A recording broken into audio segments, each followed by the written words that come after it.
Hachette Audio presents The Vital Abyss, an Expanse novella. Written by James S.A. Corey. Read by Jefferson Mays.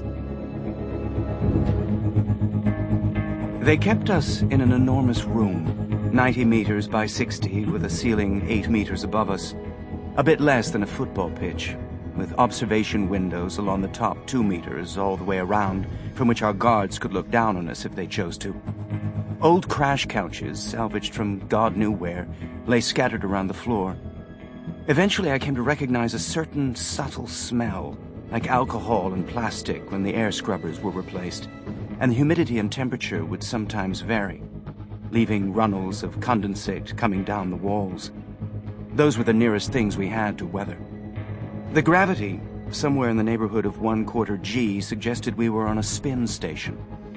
Our guards never said as much, but I could think of no planetary bodies that matched that. For most of us, there was a sense that this shabby, empty room was the final destination for us, the former science team from Thoth Station. Some wept at the thought. The research group did not. We had toilets and showers, but no privacy. When we washed ourselves, it was in front of anyone who cared to observe. We learned to shit with the casualness of animals. When, as was inevitable, we began to turn to each other to fulfill our sexual needs, it was without the veneer of privacy we had once enjoyed, though eventually several of the crash couches were sacrificed to create a small area, visually cut off from the rest of the room, that we began calling the hotel. There was never anything sufficient to absorb sound. Our enforced physical intimacy with one another was a source of shame for many of the prisoners who didn't come from the research groups. Those of us who had, myself included, held a different perspective. I think our shamelessness was part of what it made it hard for the others, the ones who had worked security or maintenance or administration, to accept us.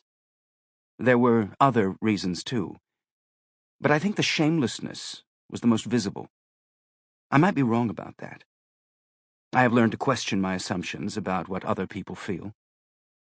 The lights in the room went on at what became morning, turned off again at what we agreed to call night. Water we took from a pair of spigots beside the showers, drinking directly from them using our own cupped hands.